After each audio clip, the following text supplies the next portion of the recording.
ونعوذ بالله من شرور أنفسنا ومن سيئات أعمالنا من يهده الله فلا مضل له ومن يضلله فلا هادي له وأشهد أن لا إله إلا الله وحده لا شريك له وأشهد أن محمدا عبده ورسوله الذي أرسله بالحق بشيرا ونذيرا وداعيا إلى الله بإذنه وسراجا منيرا أما بعد فإن خير الحديث كتاب الله وخير الهدي هدي محمد صلى الله عليه وسلم وشر الأمور محدثاتها وكل محدثة بدعة وكل بدعة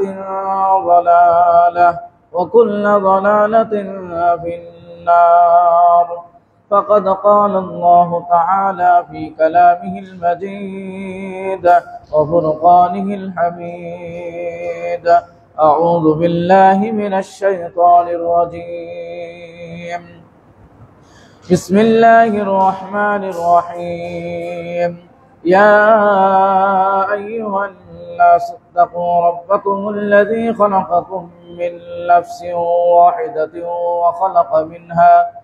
وخلق منها زوجها وبث منهما رجالا كثيرا ونساء واتقوا الله الذي تساءلون به والأرحام إن الله كان عليكم رقيبا وقد قال الله تعالى في موضع آخر أعوذ بالله من الشيطان الرجيم إن الذين كفروا ينفقون أموالهم ليصدوا عن سبيل الله فسينفقونها ثم تكون عليهم حسرة ثم يغلبون আলহামদুলিল্লাহ যাবতীয় সিফত সানা মহিয়ান গরিয়ান সর্বস্রষ্টা আল্লাহ রাব্বুল আলামিনের নিমিত্তেই যে আল্লাহ রাব্বুল আলামিন আমাদেরকে প্রতি জুমার আজকে জুমার দিনেই নির্ধারিত সময়ে পায়ে হেঁটে ও যানবাহনে খতিবের কাছাকাছি বসে ঐতিহ্যবাহী শরীফপুর আহলে হাদিস জামে মসজিদে আসার সুবর্ণ সুযোগ দান করেছেন, সেজন্য আল্লাহ রাব্বুল আলামিনের শুকরিয়া আদায় করি, বলি আলহামদুলিল্লাহ। অজস্র দরুদ ও সালাম বর্ষিত হোক নবী মুহাম্মদুর রাসূলুল্লাহ সাল্লাল্লাহু আলাইহি ওয়াসাল্লামের উপর, যার অক্লান্ত পরিশ্রমের মাধ্যমে মানব জাতির জন্য কল্যাণকর এবং পূর্ণাঙ্গ জীবন ব্যবস্থা এবং সকল আদর্শ বাস্তবায়ন করেছেন। হাজার বছরের প্রতিষ্ঠিত জাহেলিয়াত অন্ধকার দূরীভূত করেছেন। যে নবী জানতেন তিনি সমস্ত নবীদের সর্দার, কিয়ামতের ময়দানে সর্বপ্রথম তার সাক্ষী খুলে দেওয়া হবে এবং তার সুপারিশ গ্রহণ করা হবে, এবং দরুদ পড়ছি সেই নবীর প্রতি যিনি মসজিদকে বাজার বানাতে নিষেধ করেছেন, সেই মহান নবীর উপর বর্ষিত হোক অজস্র দরুদ ও সালাম। সকলে বলি আল্লাহুম্মা সাল্লি আলাইহি আল্লাহুম্মা বারিক আলাইহি। সম্মানিত মুসল্লিয়ান ইকরাম, পর্দার আড়ালে মা ও বোনেরা, আজকে আমরা আলোচনা শুনব উহুদ যুদ্ধের ইতিহাস, কিভাবে যুদ্ধ সংগঠিত হয়েছে, কি কারণে যুদ্ধ হয়েছিল, মুসলিমদের সৈন্য সংখ্যা এবং কাফেরদের সৈন্য সংখ্যা এবং যুদ্ধের ফলাফল এবং মুহাম্মদ সাল্লাল্লাহু আলাইহি ওয়াসাল্লামের সেখানে অবস্থান কেমন ছিল, এই দিক নিয়ে আমরা আলোচনা করব এবং সেখান থেকে আমাদের কিছু শিক্ষণীয় রয়েছে। এই যুদ্ধের বড় একটি আদব আজকে আমরা ছেড়ে দিয়েছি, যার কারণে আমাদের ভিতরে এত বিশৃঙ্খলা, যার কারণে আমাদের ভিতরে অস্থিরতা, যার কারণে আমাদের ভিতরে শান্তি আমরা খুঁজে পাই না। তাই আলোচনার শেষের দিকে আমরা এই যুদ্ধ থেকে একটি হচ্ছে যুবকদের জন্য অন্যতম শিক্ষণীয়, আর একটি হচ্ছে সকলের জন্যই এই যুদ্ধ থেকে শিক্ষণীয় বিষয় রয়েছে, সেগুলো আমরা আলোচনা করার চেষ্টা করব ইনশাআল্লাহ। ওয়া মা তাওফীকি ইল্লা বিল্লাহ আলাইহি তাওয়াক্কালতু ওয়া ইলাইহি উনীব। আমরা জানি ইসলামের সর্বপ্রথম যে যুদ্ধ সংগঠিত হয়েছিল সেই যুদ্ধের নাম ছিল বদরের যুদ্ধ। কত হিজরিতে হয়েছিল অনেকে আমরা জানি না। বদরের যুদ্ধ ইসলামের প্রথম যুদ্ধ। এই প্রথম যুদ্ধ কত হিজরিতে হয়েছিল আমরা অনেকে হয়তো বলতে পারবো না, এটি দ্বিতীয় হিজরিতে হয়েছিল। আজকের আলোচ্য বিষয় হচ্ছে উহুদ যুদ্ধ। ইসলামের দ্বিতীয় যুদ্ধ সংগঠিত হয়েছিল উহুদের সেই প্রান্তরে, উহুদের সেই রণাঙ্গনে। এটি তৃতীয় হিজরিতের 6 শাওয়ালে সংগঠিত হয়েছিল, শুক্রবার জুমার দিন। আল্লাহ রাসূল সাল্লাল্লাহু আলাইহি ওয়াসাল্লামের নেতৃত্বে এই যুদ্ধ সংগঠিত হয়। আল্লাহ সুবহানাহু ওয়া তাআলা সূরা আনফালের 36 নম্বর আয়াতে, যেটি খুতবার প্রারম্ভেই পাঠ করেছি, আল্লাহ সুবহানাহু ওয়া তাআলা বলেন, ইন্নাল্লাযীনা কাফারু ইনফিকুনা আমওয়ালাহুম লিয়াসুদ্দু আন সাবিলিল্লাহ। নিশ্চয়ই যারা কাফের, যারা অস্বীকার করে, ঈমান আনতে যারা অস্বীকৃতি জানিয়েছে, ইনফিকুনা আমওয়ালাহুম, তারা তাদের মালকে ব্যয় করে কিসের জন্য? লিয়াসুদ্দু আন সাবিলিল্লাহ, আল্লাহর পথে বাধা দেওয়ার জন্য। তাহলে যারা কাফের, অমুসলিম, আল্লাহর ঈমানকে, যারা ঈমানকে অস্বীকার করে, আল্লাহকে অস্বীকার করে, তাদের সম্পদ ব্যয় হয় যে কারণ, তার অন্যতম একটি কারণ হচ্ছে লিয়াসুদ্দু আন সাবিলিল্লাহ, আল্লাহর পথে মানুষদেরকে বাধাগ্রস্ত করার জন্য, আল্লাহর পথকে বাধাগ্রস্ত করার জন্য। ফাসাইনফিকুনাহা, আর এই তাদের সম্পদ ব্যয় করতেই থাকবে, অচিরেই তাদের সম্পদ আরো তারা ব্যয় করতেই থাকবে। সুম্মা তাকুনু আলাইহিম হাসরা, কিন্তু এই সম্পদ ব্যয়ের মাধ্যমে তারা লাঞ্ছিতই শুধু হবে, অপমানিতই হবে। তারা তাদের সম্পদ আল্লাহর রাস্তায় ব্যয় না করে, বরং আল্লাহর রাস্তায় যারা ব্যয় করে তাদেরকে বাধাগ্রস্ত করে, আর তাদের এই যা ব্যয় করবে অচিরেই আরো যত ব্যয় হবে, সব সেগুলোর জন্য তারা কি হবে? পরিতৃপ্ত হবে এবং তারা লাঞ্ছিত হবে। এরপরে তারা কি হবে? সুম্মা ইগলাবুন, এরপরে তারা আপনার পরাজিত বরণ করবে, পরাজয় হবে। এই আয়াত আল্লাহ সুবহানাহু ওয়া তাআলা অবতীর্ণ করেছিলেন। তারা দুই দিকে ইঙ্গিত করা হয়েছে। বদরের যে সম্পদ, বদরের যুদ্ধ যে সংগঠিত হয়েছিল, আবু সুফিয়ান সেই কাফেলা নিয়ে, সেই দলবল নিয়ে সেখান থেকে সে পালাতে সক্ষম হয়েছিল। আর এই সম্পদ সে পালানোর পরে মক্কায় যখন নিরাপদে পৌঁছে যায় আবু সুফিয়ানের নেতৃত্বে, এই সম্পদ সরকারি কোষাগারে রেখে দেওয়া হয়। অর্থাৎ বদরের যুদ্ধে কাফেরদের 70 জন ধরাশায়ী হয়েছিল, 70 জন কাফের তারা নিহত হয়েছিল, 70 জন তারা বন্দী হয়ে আসছিল। আর এই 70 জন তাদের মৃত্যুবরণ, 70 জন বন্দী হওয়া, আর মুসলিমদের 13-14 জন তারা শহীদ বরণ করেছিল।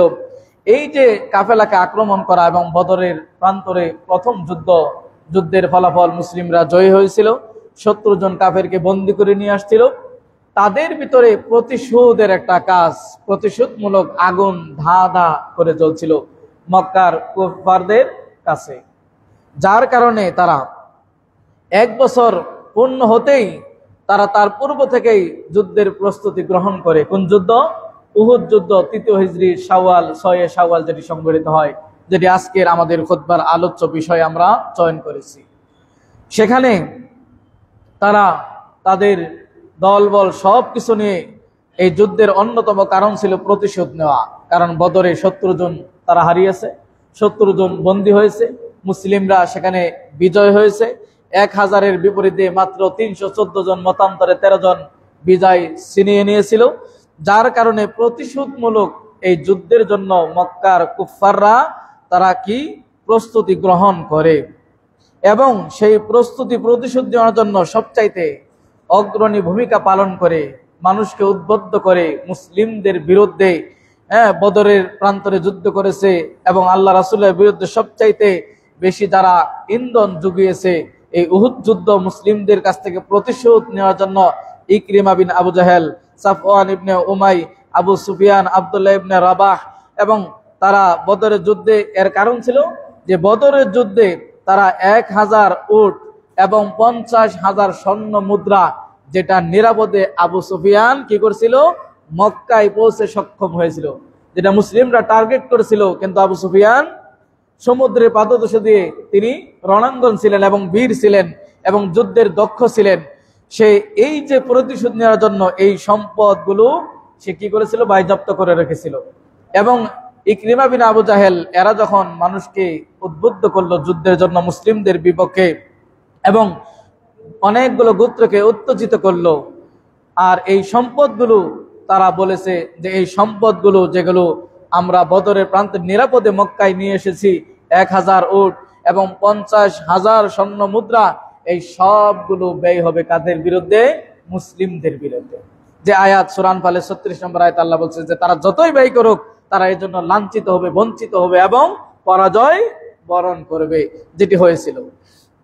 এভাবে সেই প্রত্যেকটা গোত্রকে উত্তেজিত করার জন্য, মুসলিমদের বিরুদ্ধে যুদ্ধ করার জন্য তারা কিছু সংখ্যক কবি নিযুক্ত করেন।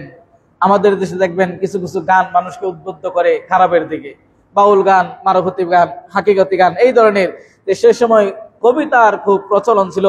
2 জন কবিকে তারা কি করে নিযুক্ত করে। এই 2 জন, আবু উজ্জা একজন আর মুসাফে ইবনে আবদ, এই 2 জন কবিকে নিযুক্ত করে। বিশেষ করে আবু উজ্জা, তিনি বদরের যুদ্ধে বন্দী হয়েছিল। আল্লাহ রাসূল সাল্লাল্লাহু আলাইহি সাল্লামের অনুগ্রহে বিনা মুক্তিপণে আল্লাহ রাসূল তাকে ছেড়ে দিয়েছিলেন। তিনি এই স্বীকৃতি দিয়েছিলেন, এই অঙ্গীকার করেছিলেন যে আমি মক্কায় ফিরে গিয়ে মুসলিমদের বিরুদ্ধে আর যুদ্ধ করব না, মুসলিমদের বিরুদ্ধে আর অবস্থান করব না। এই শর্তে রাসূল সাল্লাল্লাহু আলাইহি সাল্লাম তাকে ছেড়ে দিয়েছিলেন বিনা মুক্তিপণে।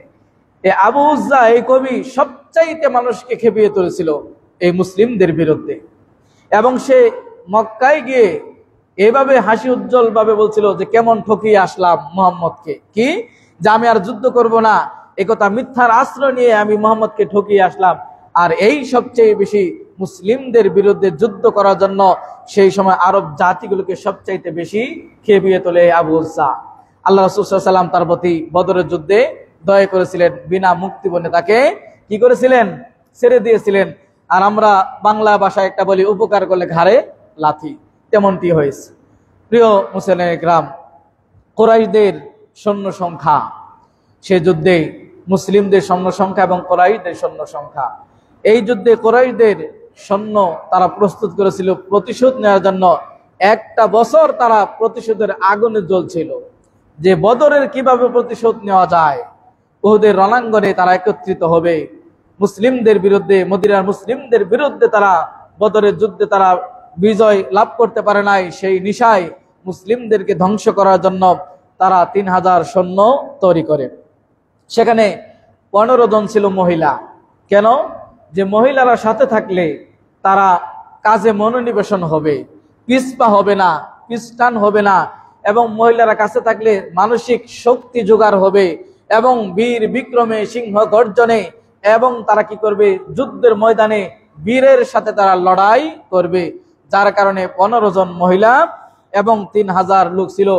উট সংখ্যা ছিল 1000 উট, এবং লৌহবর্ম ছিল 700 লৌহবর্ম নিয়ে তারা এইভাবে আবু সুফিয়ানের নেতৃত্বে, আবু সুফিয়ান এবং অনুরূপভাবে খালিদ বিন ওয়ালিদ, ঘোড়ার 100টি ঘোড়া ছিল, 200টি কোনো কোনো বর্ণনায় 200 ঘোড়া, 200 ঘোড়া, 3000 লোক, 15 জন মহিলা, 1000 উট, এবং 700 বর্ম নিয়ে, এক কথায় যুদ্ধের যা যা প্রয়োজন প্রস্তুতির জন্য এবং মুসলিমকে নিধন করার জন্য, মুহাম্মদ সাল্লাল্লাহু আলাইহি ওয়াসাল্লামকে পৃথিবী থেকে নিশ্চিহ্ন করে দেওয়ার জন্য যা প্রস্তুতি গ্রহণ করার দরকার ছিল সব প্রস্তুতি তারা নিয়েছিল। নেতৃত্বে ছিল আবু সুফিয়ান এবং ঘোড়সওয়ারের নেতৃত্বে ছিল খালিদ বিন ওয়ালিদ। খালিদ বিন ওয়ালিদ তখনও রাদিয়াল্লাহু আনহু তখন ইসলাম গ্রহণ করেন নাই, পরবর্তীতে ইসলাম গ্রহণ করেছেন।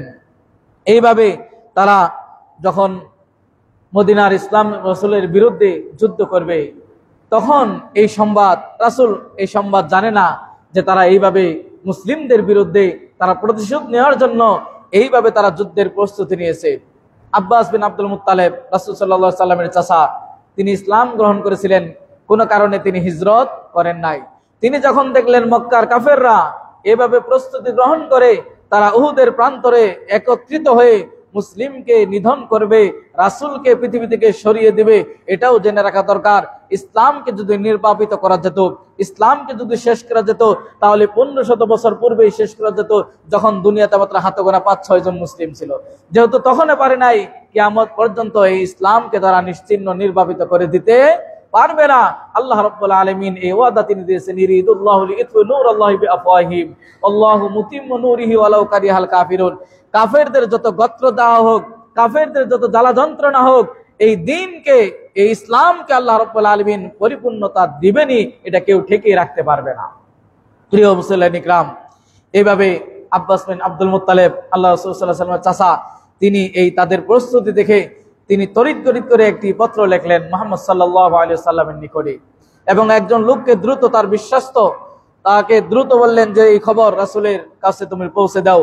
মক্কা থেকে মদিনার পথের দূরত্ব প্রায় 500 কিলোমিটার। এই 500 কিলোমিটারের রাস্তা মাত্র 3 দিনে খুব দ্রুত গতিতে রাসূল সাল্লাল্লাহু আলাইহি ওয়াসাল্লামের নিকটে এই পত্র পৌঁছে দেওয়া হয়। এই পত্র যখন পৌঁছে দেওয়া হয়, কুবা মসজিদে রাসূল সাল্লাল্লাহু আলাইহি ওয়াসাল্লাম বসা, এই পত্র পাঠ করা হলো। তাহলে 3 দিনের ভিতরে এই পত্র দ্রুত, কারণ আব্বাস রাদিয়াল্লাহু আনহু তিনি বুঝতে পারলেন যে মুসলিমদের বিরুদ্ধে এইভাবে যুদ্ধের প্রস্তুতি নিয়েছে, রাসূলকে এই খবর আমাদের দেওয়ার প্রয়োজন। তিনি 3 দিনের ভিতরে ওই লোক 500 কিলোমিটার রাস্তা তিনি পার হয়ে চলে গেলেন মসজিদে কুবাতে। রাসূল সাল্লাল্লাহু আলাইহি ওয়াসাল্লামের নিকটে যখন এই পত্র পৌঁছলো, পাঠ করে শোনা হলো, এরপরে রাসূল সাল্লাল্লাহু আলাইহি ওয়াসাল্লাম সেখানে সাহাবীদের সাথে পরামর্শ করার চেষ্টা করলেন। এইভাবে যখন রাসূল সাল্লাল্লাহু আলাইহি ওয়াসাল্লাম সাহাবীদের সাথে পরামর্শ বৈঠক করলেন যে যুদ্ধ কিভাবে হঠাৎ করে আক্রমণ, কিভাবে আমরা প্রস্তুতি গ্রহণ করব, কিভাবে এটাকে প্রতিরোধ গড়ে তুলব, রাসূল সাল্লাল্লাহু আলাইহি ওয়াসাল্লাম সাহাবীদের সাথে পরামর্শ করতে লাগলেন।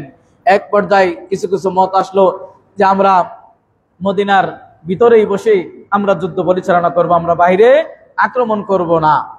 আল্লাহ রাসূল সাল্লাল্লাহু আলাইহি ওয়াসাল্লাম এটাকেই পছন্দ করলেন যে আমরা মদিনা থেকে বের হব না, কারণ মদিনা 3 দিক থেকেই ঘেরা, একটা শুধু গিরিপথ, অতএব আমাদের সুরক্ষা রয়েছে। এইভাবে যখন এক একজন দিলেন এইভাবে মন্তব্য এবং পরামর্শ, রাসূল সাল্লাল্লাহু আলাইহি ওয়াসাল্লাম তিনিও চাচ্ছিলেন যে মদিনার ভিতরে থেকেই যুদ্ধ পরিচালনা করবেন। কিন্তু বীর বিক্রমী সিংহ গর্জনে গর্জে উঠলেন আসাদুল্লাহ, আল্লাহর সিংহ হামজা রাদিয়াল্লাহু আনহু। তিনি বললেন এই দিনটির অপেক্ষায় তো আমরা ছিলাম। আরো সাহাবীরা বললেন আল্লাহ রাসূল, মৃত্যু তো একদিন হবেই, আমরা মদিনার বাইরে গিয়ে আক্রমণ করে, যুদ্ধ করে, লড়াই করে আমরা মরব, আমরা মদিনার ভিতরে না, বরং মদিনার বাইরে গিয়ে আমরা যুদ্ধ করব। হামজা রাদিয়াল্লাহু আনহু তিনি অনেকক্ষণ চুপ থাকার পরে গর্জে উঠলেন যে আল্লাহ রাসূল, আপনার কাছে আল্লাহ রাব্বুল আলামিন পবিত্র মহাগ্রন্থ আল কোরআন অবতীর্ণ করেছেন, এদিন সত্য, অতএব মদিনার বাইরে গিয়ে যুদ্ধ না করা পর্যন্ত কোনো খাবার আমি স্পর্শ করব না। কে বললেন? হামজা রাদিয়াল্লাহু আনহু। এভাবে পরামর্শক্রমে এরপরে রাসূল সাল্লাল্লাহু আলাইহি ওয়াসাল্লাম তার মত থেকে তিনি বাদ দিলেন, তার নিজের মত, যে মদিনার ভিতরে নয় বরং বাহিরে গিয়েই তিনি কি করবেন? যুদ্ধ করবেন, উহুদের প্রান্তরেই যুদ্ধ করবেন। এই সিদ্ধান্ত হলো। মুসলিমদের সৈন্য সংখ্যা 1000 যুদ্ধের শুরুতে। রাসূল সাল্লাল্লাহু আলাইহি ওয়াসাল্লাম যখন তাদেরকে উদ্বুদ্ধ করলেন 1000 লোক, আর কাফেরদের সংখ্যা ছিল 3000। 3000-এর বিরুদ্ধে মাত্র 1000 সৈন্য নিয়ে রাসূল সাল্লাল্লাহু আলাইহি ওয়াসাল্লাম বেরিয়ে পড়লেন। যুদ্ধের অস্ত্রসজ্জ হিসাবে মাত্র 1000 ঘোড়া ছিল, 1000 সৈন্য ছিল, 100টি বর্ম ছিল। কোন মতে বোঝা হচ্ছে 50টি ঘোড়া, কোন বর্ণনায় 2টি ঘোড়া, কোন বর্ণনায় কোনো ঘোড়াই ছিল না। অর্থাৎ বিনা সোয়ারিতে, বিনা ঘোড়াতেই অস্ত্র একেবারে কম। 1000 লোক 3000-এর বিরুদ্ধে মাত্র কয়েকটি অস্ত্রসজ্জ নিয়ে 100টি বর্ম, আর ওদের হচ্ছে 700টি লোহ বর্ম পড়া। এইভাবে বের হয়ে পড়লেন। প্রতিমধ্যে রাসূল সাল্লাল্লাহু আলাইহি ওয়াসাল্লাম, অনেক লম্বা আপনাদের সংক্ষেপে বলার চেষ্টা করছি, কারণ এটা বিস্তারিত বলতে গেলে কয়েকটা খুতবা প্রয়োজন, শুধু আপনাদের মূল বিষয়গুলো বোঝানোর চেষ্টা করছি। এইভাবে রাসূল সাল্লাল্লাহু আলাইহি ওয়াসাল্লাম 1000 লোক নিয়ে যখন বের হয়ে গেলেন এবং কাছাকাছি যখন গেল, প্রতিমধ্যে আপনারা জানেন সেখানে মুনাফিকের লিডার আব্দুল্লাহ বিন উবাই, মুনাফিকের সর্দার আব্দুল্লাহ বিন উবাই, তিনি প্রশ্ন করে উঠলেন যে আমরা তো যুদ্ধের জন্য হলে আমরা যেতাম, কিন্তু এখানে তো সরাসরি মৃত্যুবরণ করতে হবে, এই মারামারি কাটাকাটির জন্য আমরা যাব না। অর্থাৎ মুনাফিকদের যে কাজ, মুখে একটা অন্তরে আরেকটা। এই আব্দুল্লাহ বিন উবাই এই মুনাফিকদের লিডার, এর ছিল অন্তরে একটা মুখে আরেকটা। মুনাফিকের সংক্ষিপ্ত সংখ্যা এটা মনে রাখবেন যে ভিতরে একরকম রূপ, বাহিরে আরেক রকম রূপ। বাহিরে বলবে আমরা ইমানদার, বাহিরে বলবে আপনাদের সাথে আছি, ভিতরে যখনই আপনি তার কাছ থেকে পার্থক্য হয়ে যাবেন, দূরে সরে যাবেন, আপনার বিরুদ্ধে সবচাইতে প্রপাগান্ডা চালাবে। এর নাম হলো মুনাফিক। বাহিরে প্রকাশ করবে ইমানদার, কিন্তু ভিতরে কুফরি গোপন করে রাখবে, এটি হচ্ছে মুনাফিক। এই আব্দুল্লাহ বিন উবাই এই তখন 300 লোক নিয়ে সেখান থেকে অযৌক্তিক একটা প্রশ্ন তুলে যে আমরা যুদ্ধ করার জন্য হলে যেতাম, হ্যাঁ, কিন্তু এখানে তো সরাসরি মৃত্যু, মারামারি, মরার জন্য আমরা যাব না। তো এরই মাধ্যমে 300 লোক সে তার সাথে চলে গেল। আর এরই মাধ্যমে এটাও প্রমাণিত হয়ে গেল কারা ইমানদার আর কারা বেঈমান। এর মাধ্যমে এটাই প্রমাণ হলো কারা মুনাফিক এবং কারা প্রকৃতপক্ষে ইমানদার। এবং আল্লাহ সুবহানাহু ওয়া তাআলা সূরা আল ইমরানের 167 নম্বর আয়াতে বলেন, ওয়ালিয়া'লামাল্লাযীনা নাফাকু, জানা হয়ে গেল যে মুনাফিক যারা মুনাফিক। ওয়াকিলা লাহুম তাআলা, যখন তাদেরকে বলা হলো তোমরা আসো এবং কাতিলু ফি সাবিলিল্লাহ, আল্লাহর রাস্তায় তোমরা যুদ্ধ করো, আবিদফাউ, অথবা অন্ততপক্ষে যুদ্ধ না করলেও তোমরা প্রতিহত করার চেষ্টা করো, কারণ কাফেররা 3000 সৈন্য নিয়ে মদিনায় আক্রমণ করার জন্য আসছে। যুদ্ধ করো, না হয় অন্ততপক্ষে প্রতিহত করার চেষ্টা করো। তখন তারা বলল, ক্বালু লাউ না'লামু কিতালান লাত্তাবা'না, যদি আমরা জানতাম যে তোমরা যুদ্ধ করবে তাহলে আমরা যেতাম, তোমাদের অনুসরণ করতাম, কিন্তু তোমরা তো করবে মারামারি কাটাকাটি, এখানে জীবন চলে যাবে, এটার সাথে আমরা নাই। তাই আল্লাহ রাব্বুল আলামিন এর মাধ্যমে কি করলেন, মুনাফিক যারা তাদের আলাদা হয়ে গেল এবং আল্লাহ মুনাফিকদেরকেও পরিচয় করিয়ে দিলেন, তাদেরকে চিনিয়ে দিলেন। এরপরে যুদ্ধের সংক্ষেপে বলছি, দুই দলই যখন একেবারে যুদ্ধের প্রান্তে, রণাঙ্গনে, উহুদের প্রান্তরে যুদ্ধ হবে, রাসূল সাল্লাল্লাহু আলাইহি সাল্লাম এমন একটা জায়গায় অবস্থান করলেন, সেখান থেকে উহুদ পাহাড় পিছনে, এক কথায় আল্লাহ রাসূল সাল্লাল্লাহু আলাইহি সাল্লাম একটি ভালো জায়গা অবস্থান, কারণ তিনি ছিলেন রণকৌশলী এবং যুদ্ধের লিডার। মুহাম্মদ সাল্লাল্লাহু আলাইহি ওয়াসাল্লাম তিনি যুদ্ধের কমান্ডার, তিনি রণকৌশলী হবেন, এটাই স্বাভাবিক। তিনি ভালো একটি জায়গা নির্ধারণ করলেন। এইভাবে সেখানে একেবারে যখন যুদ্ধ আরম্ভ হবে, আল্লাহ রাসূল সাল্লাল্লাহু আলাইহি ওয়াসাল্লাম একটি তীরন্দাজ বাহিনীকে, যারা তীর নিক্ষেপ করতে পারে, 50 জন, তাদের নেতৃত্বে ছিল আব্দুল্লাহ বিন জুবাইর রাদিয়াল্লাহু আনহু। তার নেতৃত্বে আল্লাহ রাসূল সাল্লাল্লাহু আলাইহি ওয়াসাল্লাম এই 50 জন তীরন্দাজ বাহিনীকে, যেটা জাবালে রুমাত বলা হয়, যে উহুদ পাহাড়ের পাশে একটি গিরিপথ আছে, এই গিরিপথের পাশে জাবালে রুমাত বলা হয়। যারা হজ করতে গিয়েছেন বা উহুদ পাহাড়ে যারা গিয়েছেন তারা দেখেছেন, সেই গিরিপথে, সেই জাবালে রুমাতের উপর আল্লাহ রাসূল সাল্লাল্লাহু আলাইহি ওয়াসাল্লাম এই তীরন্দাজ 50 জনকে বললেন যে তোমরা এই জায়গায় অবস্থান করবে, এই জায়গায় তোমরা কি করবে, অবস্থান করবে। ইনদহিল খাইলা আন্না বিল নাবলি লা ইয়াতুনা মিন খালফিনা ইন কানাত লানা ওয়া আলাইনা ফাতসবুত মাকানাকা লা নাতিনা মিন ক্বাবলিকা, যে তোমরা এমন ভাবে তীরন্দাজ, তোমরা এমন ভাবে ঘোড়সাওয়ারি, যারা এই আবু সুফিয়ানের নেতৃত্বে, খালিদ বিন ওয়ালিদের নেতৃত্বে পিছন দিক থেকে, গিরিপথ থেকে যেন তারা আক্রমণ করতে না পারে, তোমরা সেটাকে প্রতিহত করবে, এমন ভাবে প্রতিহত করবে তারা যেন সামনে এবং পিছন দিক, কোনো দিক থেকেই তারা যেন আমাদের পাল্টা আক্রমণ করতে না পারে।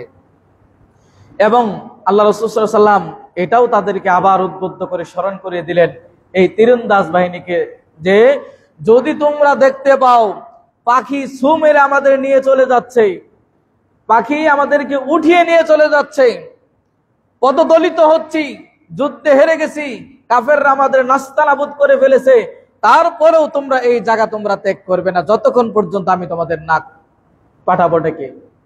যদি দেখো আমরা যুদ্ধে বিজয় লাভ করেছি, গনিমতের মাল নিয়েছি, কিন্তু তারপরেও তোমরা এই জায়গা তোমরা ছেড়ে দিবে না যতক্ষণ পর্যন্ত আমি না অর্ডার দেব। এটাই আজকের জুমার মূল একটা আমাদের শিক্ষা, যে রাসূলের আদর্শ এখানে অমান্য করার কারণে কি হয়েছিল খুতবার শেষের দিকে আমরা বলবো। তাহলে আদেশ ছিল যে যদি পাখি আমাদের ছু মেরে নিয়ে যায়, যদি আমাদেরকে পদদলিত করে, আমাদের হত্যা করে, বা আমরা বিজয় লাভ করি, গনিমতের মাল আমরা সংগ্রহ করি, আমরা বিজয় লাভ করেছি, তারপরেও তোমরা কি করবে না, এই জায়গা ত্যাগ করবে না। কিন্তু যখন যুদ্ধের সূচনা যেটা, সেই যুদ্ধের সূচনায় মুসলিমরা বিজয়ী, এমন ভাবে মুসলিমরা আক্রমণ করতে লাগলো, কাফের মুশরিক বেঈমান তারা সকলেই পালাতে সক্ষম হলো, পালিয়ে চলে গেল তারা। এবং সেখানে যুদ্ধের সূচনায় যখন মুসলিমদের বিজয় দেখতে পেলেন সূচনা লগ্নে, গনিমতের মাল কোড়াচ্ছে, তখন সেখান থেকে অনেকেই চলে গেলেন যে গনিমত গনিমত গনিমত। কিন্তু আব্দুল্লাহ বিন জুবাইর তিনি বলছেন, রাসূলের আদেশ, তোমরা এখান থেকে যাবে না। কিন্তু সেখানে আর অবস্থান করলেন না, তারা সেখানে চলে গেলেন। এই চলে যাওয়ার সুযোগটাই গ্রহণ করেছিল আবু সুফিয়ান এবং খালিদ বিন ওয়ালিদ রাদিয়াল্লাহু আনহু। কেন? পরবর্তীতে তারা ইসলাম গ্রহণ করেছিল।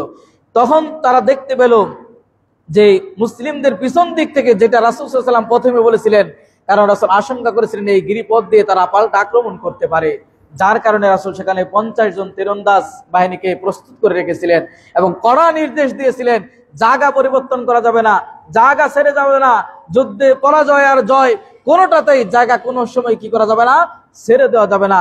কিন্তু তারা সেখানে কি করলেন, জায়গাকে ছেড়ে দিলেন। পরবর্তীতে আবু সুফিয়ান রণকৌশলী ছিলেন, যুদ্ধে তার দক্ষতা ছিল, সে আবার পাল্টা আক্রমণ পিছন দিক থেকে ওই জাবালের রুমাতের ওই পিছন ওই গিরিপথ দিয়ে এসে আবার তিনি পাল্টা আক্রমণ শুরু করে দিলেন। এবং পাল্টা আক্রমণ শুরু করতে এক পর্যায়ে মুসলিমরা ধরাশায়ী হয়ে গেল। সেখানে মুসলিমরা 70 জন শহীদ বরণ করলো। কতজন? 70 জন। বদরে ওরা 70 জন নিহত হয়েছিল, 70 জন বন্দী হয়েছিল। আর এই উহুদের প্রান্তরে তারা প্রতিশোধমূলক সেখানে মুসলিমদের সাহাবীরা 70 জন শহীদ বরণ করেছিল। এবং সেখানে হামজাকে সাইয়্যিদুশ শুহাদা বলা হয়, শহীদদের সর্দার বলা হয়। হামজা রাদিয়াল্লাহু আনহুকে সংক্ষিপ্ত করে বলছি, সময় আমাদের প্রায় কাছাকাছি শেষের দিকে। সেটি হচ্ছে আসাদুল্লাহ, আল্লাহর সিংহ। সেই যুদ্ধে সবচাইতে যিনি বীর বিক্রমে লড়েছিলেন, আল্লাহর সিংহ আসাদুল্লাহ বলা হয় হামজা রাদিয়াল্লাহু আনহু। তাকে হত্যা করেছিল ওয়াহশী। তার মুখের ভাষা, তার মুখের বর্ণনা, কিভাবে তাকে হত্যা করা হয়েছিল। এই ওয়াহশী ছিল কৃতদাস, জুবাইর বিন মুতঈমের কৃতদাস ছিল। এই জুবাইর বিন মুতঈমের চাচাকে বদরের যুদ্ধে মুসলিমরা হত্যা করেছিল। সে এই ওয়াহশীকে বলেছিল যে তুমি যদি রাসূলের চাচা এই হামজাকে হত্যা করতে পারো তাহলে তোমাকে আজাদ করে দেব। যুদ্ধের যখন বের হয় তখন জুবাইর বিন মুতঈম, এই যার কৃতদাস ছিল ওয়াহশী, সে তাকে যখন এই প্রস্তাব দিল যে রাসূলের চাচাকে, যেহেতু আমার চাচাকে হত্যা করেছে, তার প্রতিশোধ হিসাবে রাসূলের চাচাকে যদি হত্যা করতে পারো তাহলে তোমাকে কি করে দিব, আজাদ করে দিল। ওয়াহশী তিনি কি করলেন, সেইভাবে তিনি উৎপেতে বসে থাকলেন যুদ্ধের ময়দানে, যে হামজা রাদিয়াল্লাহু আনহুকে তিনি যখন তার আওতায় পাবেন, তার অধীনে পাবেন, তখন তিনি হত্যা করবেন, কারণ তার টার্গেট সে আজাদ হয়ে যাবে। এরপরে যুদ্ধ চলছে, হামজা রাদিয়াল্লাহু আনহু শত্রুদের ভেদ করে ভিতরে চলে গেছেন, এক একটা কাফেরকে ধরাশায়ী করে দিচ্ছেন, বীর বিক্রমে সিংহ গর্জনে একাই লড়ে যাচ্ছেন এবং শিবিরের ভিতরে ভেদ করে ঢুকে যাচ্ছেন। কাফের মুশরিক কুরাইশদের শিবিরের ভিতরে একাই প্রাণ প্রাণ লড়াই করে যাচ্ছেন। এবার ওয়াহশী উৎপেতে বসেছিল, তার নিজের মুখের বর্ণনা তিনি বলছেন যে আমি গাছের অথবা পাথরের আড়ালে বসেছিলাম, যখনই আমার আওতায় আসলো ওয়াহশী, তাকে সামনের দিক থেকে আক্রমণ করে নাই, বরং কাফের মুশরিক বেঈমানেরা, মুনাফিকরা, এরা সব সময় পিছন দিক থেকে আক্রমণ করার চেষ্টা করে। সেও পিছনের দিক থেকে বল্লম দিয়ে এমন ভাবে আঘাত করলো, নাভির ভেদ করে পিছন দিক দিয়ে বের হয়ে গেল। এভাবে হামজা রাদিয়াল্লাহু আনহুকে শহীদ করা হলো। সেই ওয়াহশী বলছে যখন তারপরও তিনি লড়ার চেষ্টা করছেন, কিন্তু আর শক্তি তার গায়ে ছিল না। এরপরে ওয়াহশী বলছে আমি সেই বল্লম উঠে সেখান থেকে খুলে নিয়ে চলে আসলাম, নিয়ে এসে আবার আমি আমার জায়গায়, কারণ তার সাথে চুক্তি ছিল এটাই, আর সে কাউকে আর কোনো কিছু করে নাই, তার টার্গেটই ছিল হামজা রাদিয়াল্লাহু আনহু, এবং মক্কায় যাওয়ার পরে তাকে আজাদ করে দেওয়া হয়। আর এই ওয়াহশী তিনি তাইফের যুদ্ধের পরে ইসলাম গ্রহণ করেন। এই ওয়াহশী যে হামজা রাদিয়াল্লাহু আনহুকে হত্যা করেছিল, সেই ওয়াহশী তাইফ যুদ্ধের পরে তিনি ইসলাম গ্রহণ করেন। এবং আবু বকর রাদিয়াল্লাহু আনহুর খিলাফতের জামানায় তিনি ওই বর্ম দিয়ে, যে বর্ম দিয়ে হামজা রাদিয়াল্লাহু আনহুকে হত্যা শহীদ করেছিল, ইয়ামামার যুদ্ধে আল্লাহ রাসূলের সবচাইতে মিথ্যা দাবি করেছিল নবুয়তের মুসাইলামা কাযযাব, তাকে হত্যা করে কে? এই ওয়াহশী।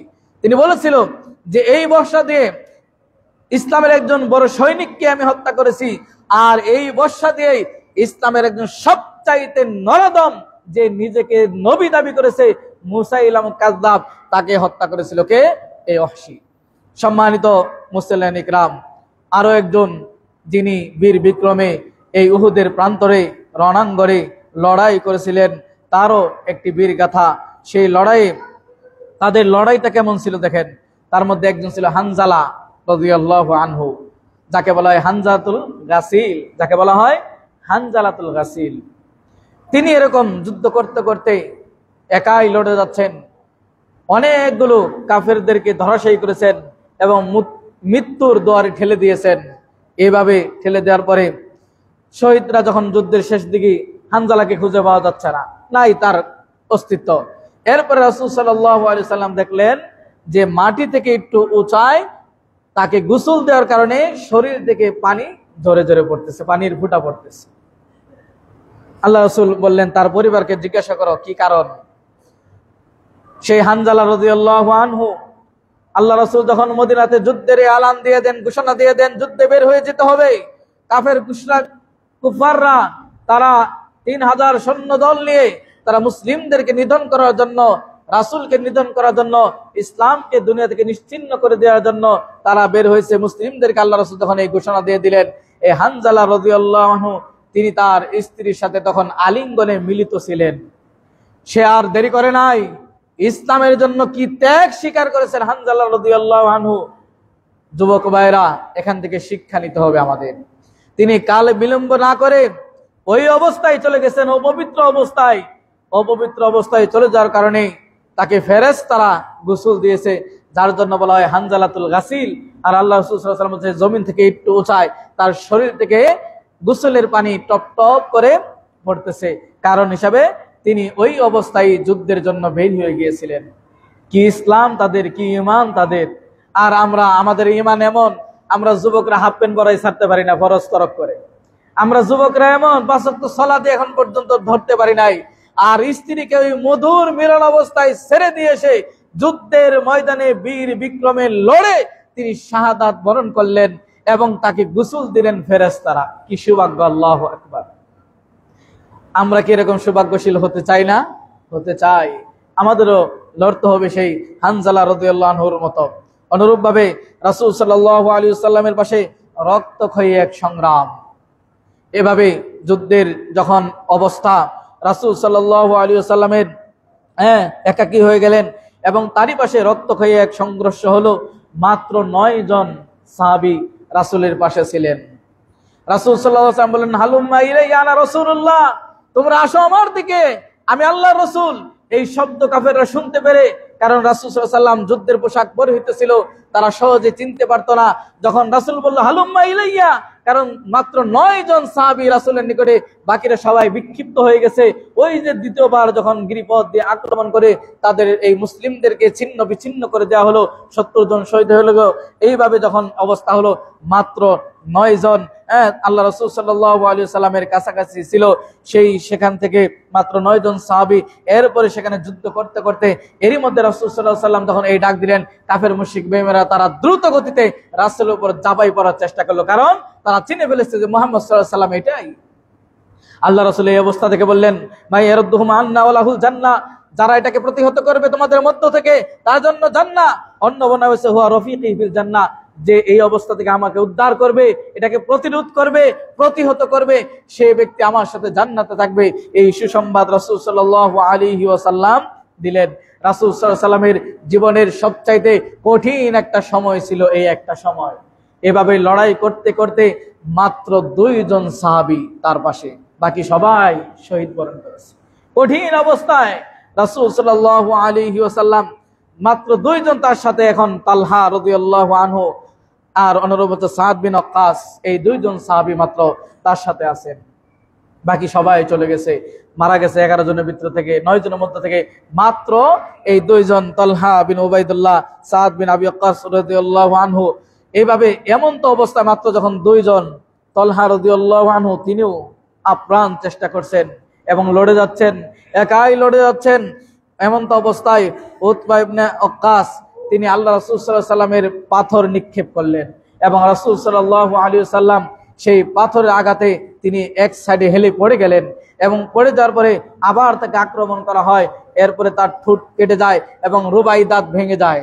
রাসূল সাল্লাল্লাহু আলাইহি ওয়াসাল্লাম যিনি রাহমাতাল লিল আলামিন তাকে এভাবে আক্রমণ করেছিল, তাকে পৃথিবী থেকে সরিয়ে দিবে, দুনিয়া থেকে তাকে বিদায় করে দিবে, সেজন্য উতবা বিন ওয়াক্কাস এভাবে পাথর মেরে তাকে রক্তাক্ত করে দিয়েছিল। এরপরেও তালহা রাদিয়াল্লাহু আনহু তিনি আপ্রাণ চেষ্টা করেছেন এবং আল্লাহ রাসূল সাল্লাল্লাহু আলাইহি ওয়াসাল্লাম সেদিন আক্ষেপ করে বলেছিলেন, কাইফা ইফলিহু কওমুন শাজ্জু ওয়াজহাহু নাবিয়্যুহুম ওয়া কাসারু রুবাতিহি ওয়া হুয়া ইয়াদউহুম ইলাল্লাহ, যে এই জাতি কিভাবে সফল হবে যে জাতি তার নবীর চেহারায় আঘাত করে, যে জাতি তার নবীর রুবাই দাঁত ভেঙে দেয়। সেদিনের ঘটনা আমরা জানি, রাসূলের দাঁত ভেঙে দেওয়া হয়েছিল, বল্লমে এমন জোরে আঘাত করা হয়েছিল, সেই বল্লমের হেলমেট ভেঙে সেই গালে রক্তাক্ত হয়েছিল, নিচের ঠোঁট পর্যন্ত কেটে গিয়েছিল। আল্লাহ রাসূল সাল্লাল্লাহু আলাইহি ওয়াসাল্লাম বলেছিলেন, এই জাতি কিভাবে সফল হবে যে জাতি তার নবীর চেহারায় আক্রমণ করে। এভাবে যুদ্ধের তালহা রাদিয়াল্লাহু আনহু তিনি একাই লড়তে থাকলেন। আল্লাহ রাসূল সাল্লাল্লাহু আলাইহি ওয়াসাল্লাম বলেন যে তার এমন ভাবে তাকে আঘাত করা হলো, তার আঙ্গুলগুলো কেটে গেছে।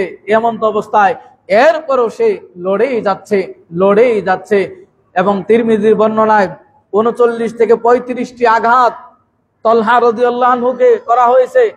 তিরমিজি বর্ণনায় আল্লাহ রাসূল সাল্লাল্লাহু আলাইহি ওয়াসাল্লাম বলেন, কোন জীবিত শহীদ জমিনে হাঁটতে যদি কেউ দেখতে চায় সে যেন তালহাকে দেখে, সে যেন তালহা রাদিয়াল্লাহু আনহুকে দেখে। এমন ভাবে তিনি যুদ্ধ করেছিলেন রাসূল সাল্লাল্লাহু আলাইহি ওয়াসাল্লামের সাথে।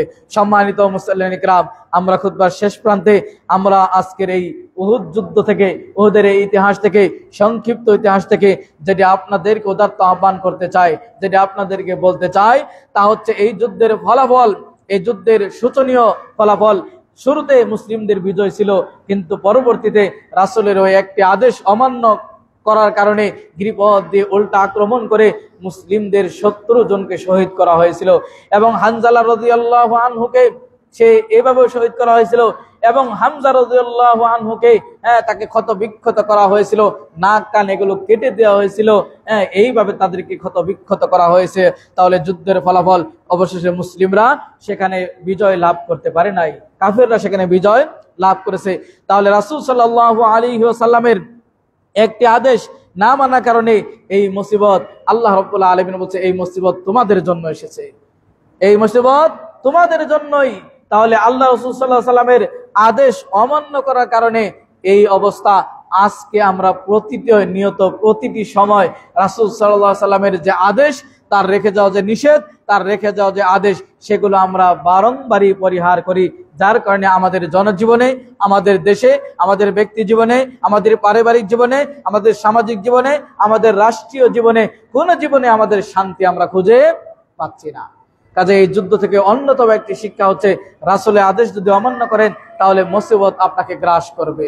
রাসূলের আদর্শ যদি মেনে না চলতে পারেন তাহলে আপনি কোনোদিন শান্তিতে থাকতে পারবেন না। রাসূলের আদর্শের ভিতরেই, রাসূলের আদেশের ভিতরে রয়েছে আপনার জন্য কল্যাণকর। তাহলে এই আদেশ, রাসূল সাল্লাল্লাহু আলাইহি ওয়াসাল্লাম যা আদেশ করেছেন সে আদেশগুলো আমরা অক্ষরে অক্ষরে পালন করার চেষ্টা করব ইনশাআল্লাহ। প্রিয় মুসল্লিয়ান ইকরাম, যুবক ভাইদেরকে বলতে চাই, হানজালা রাদিয়াল্লাহু আনহু তিনি সেই তার অন্তিম মুহূর্ত, একেবারে ঘনিষ্ঠ মুহূর্ত ছেড়ে দিলেন একমাত্র কিসের জন্য? দ্বীনের জন্য, ঈমানের জন্য। নিজে শহীদ হয়ে গেলেন, স্ত্রীকে ওই অবস্থায় ছেড়ে আসলেন, আর ফেরেশতারা তাকে গোসল দিলেন। আজকে যুবকরা আমরা কেন পরিবর্তন হতে পারি না?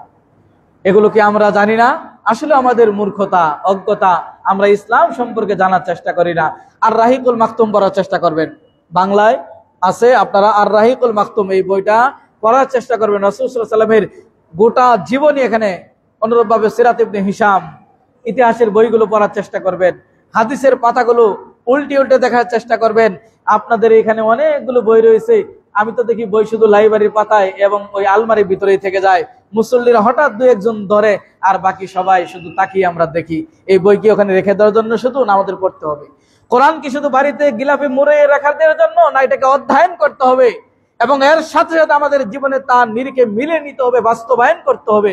কোরআন তাবিজের জন্য আসে নাই, কোরআন গিলাফে মুড়িয়ে দেওয়ার জন্য আসে নাই, কোরআন কুলখানির জন্য আসে নাই, কোরআন মৃত ব্যক্তির পাশে দোয়া খতম করার জন্য আসে নাই। কোরআন আসছে আপনাকে ভীতি প্রদর্শন করার জন্য, কোরআন আসছে আপনাকে হেদায়েতের বাণী শোনানোর জন্য, কোরআন আসছে আপনার জীবনকে সুন্দরভাবে, সুচারুরূপে, সুশৃঙ্খল ভাবে পরিচালিত করার জন্য। প্রিয় মুসলিম ইকরাম, তাহলে এখান থেকে আমরা শিক্ষা নিতে পারি যে আমাদের আবারও সেই রণাঙ্গনের যুদ্ধে আমাদের আবার সেই রকম ঝাঁপিয়ে পড়তে হবে। হানজালার মতো আমাদের ঈমান আনতে হবে, হামজা রাদিয়াল্লাহু আনহুর মতো বীর বিক্রমে সিংহ গর্জনে আবার আমাদের প্রাণপান লড়াই করতে হবে। উহুদের যুদ্ধের সংক্ষিপ্ত শিক্ষা সেটি হচ্ছে আল্লাহ রাসূলের কোনো আদেশ আমরা অমান্য করতে পারবো না। অনুরূপভাবে হানজালা রাদিয়াল্লাহু আনহুর যে ত্যাগ, হামজা রাদিয়াল্লাহু আনহুর যে ত্যাগ, তালহা বিন উবাইদুল্লাহর যে ত্যাগ, আবু বকর, ওমর, উসমান, আলী, জুবাইর বিন আওয়াম, এদের যে ত্যাগ, সেই ত্যাগ আমাদেরও স্বীকার করতে হবে, সেই ঈমানের বলি আমাদেরও দিতে হবে, তবে আল্লাহর সন্তুষ্টি আমরা খুঁজে পাবো। প্রিয় মুসলিম ইকরাম, বদরের ইতিহাস এখানে শেষ করে প্রাসঙ্গিক আরেকটি বিষয় আপনাদের বলি। এটা প্রাসঙ্গিক নয়, বরং এটা আমাদের মৌলিক কাজ। সারা বাংলাদেশ ব্যাপী ইসকনের যে অবস্থা, আপনারা খবর হয়তো অনেকেই দেখেন যে বাংলাদেশে এই কয়েকদিনের ভিতরে কয়েকটি ঘটনা ঘটে গেছে যা সন্ত্রাসী সংগঠন ইসকন, এগুলো সব ঘটে গেছে। ইসকন একটা সন্ত্রাসী সংগঠন, এরা ইহুদি খ্রিস্টান সব মিলে একটা সংগঠন হয়েছে, যাদের উদ্দেশ্যই হচ্ছে মুসলিমদেরকে নিধন করা। যার কারণে কয়েকদিন পূর্বে একজন মুসলিম নারীকে তুলে নিয়ে গিয়ে দর্শন করেছে, এবং কয়েকদিন পূর্বে একজন খতিব তাদের বিরুদ্ধে গাজীপুরে বক্তব্য দিয়েছিল বিদায় তাকে উঠিয়ে নিয়ে পঞ্চগড়ে তাকে পাওয়া গেছে। এক কথায় তার বক্তব্য, খতিবের বক্তব্য ছিল, যারা তাকে উঠিয়ে নিয়েছে বাংলাদেশের কোনো ভাষা না, বাংলাদেশের কোনো মানুষ না। কারণ ভিন দেশের মানুষ আসলে বোঝা যায়, তাদের ভাষায় বোঝা যায়, তাদের গতিতে বোঝা যায়, তার মানে তাকে ইন্ডিয়াতে পাচার করার চেষ্টা করেছিল। তাহলে এই সন্ত্রাসী সংগঠন ইসলামের বিরুদ্ধে সবসময় কাজ করে, এবং তারা টার্গেট করেছে মুসলিম রমণীদেরকে। তারা হিন্দুত্ববাদী দিয়ে এবং দর্শন, প্রেম, ভালোবাসার লোভ লালসা দিয়ে, অর্থের লোভ দিয়ে, অনুরূপভাবে আরেকটা আপনারা সাবধান থাকবেন, ওয়ার্ল্ড ভিশন। অনেকে ওয়ার্ল্ড ভিশন থেকে অনেক কিছু গ্রহণ করেন, এই ওয়ার্ল্ড ভিশনে কিন্তু একটা খ্রিস্টানদের মিশনারি, এটা মনে রাখবেন। সেখানে চাকরি করে আপনার আমার ভাই, দাড়িওয়ালা টুপিওয়ালা করতে পারে, কিন্তু এটা খ্রিস্টান মিশনারি একটা। এই ওয়ার্ল্ড ভিশন থেকে আমাদের সাবধান থাকতে হবে। বর্তমান প্রেক্ষাপটে সবচাইতে ইসলামের বিরুদ্ধে, দেশের বিরুদ্ধে, জনগণের বিরুদ্ধে, এই দেশের বিরুদ্ধে সবচাইতে প্রপাগান্ডা চালাচ্ছে ইসকন। ইসকনকে আমাদের উচিত এই মুহূর্তে তাদের গলা চেপে ধরা। বিগত সরকার এদেরকে লালন পালন করেছিল, বিগত সরকারের আমলেও অনেকগুলো সন্ত্রাসী কর্মকাণ্ড ঘটিয়েছিল, কিন্তু সরকার সেভাবে পদক্ষেপ গ্রহণ করে নাই। বর্তমান অন্তর্বর্তী সরকার একই পথে হাঁটছে, এই ইসকনের বিরুদ্ধে কোনো কিছু হচ্ছে না। চিন্ময় দাসের কথা আপনাদের মনে আছে, চট্টগ্রাম একজন আইনজীবীকে হত্যা করেছিল, ওই জায়গায় যদি কোনো ইসকনের সদস্যকে হত্যা করা হতো, গোটা দেশ তারা তুলপার করে ফেলতো। ইমামজিকে যারা গুম করেছিল, এই ইমামের জায়গায় একজন ইসকনের সদস্যকে যদি গুম করা হতো, গোটা দেশ তারা তুলপার করে ফেলতো, এবং ইন্ডিয়া থেকে খবর আসতো, এবং জাতিসংঘ থেকে খবর আসতো, বাহির দেশ থেকে খবর আসতো। আমাদের দেশের হলুদ সাংবাদিকরা এটা নিয়ে ঝাঁপাই পড়তো, একটা সাংবাদিক এখানে মুখ খুলে না, সব কুলো পেটে বসে আছে।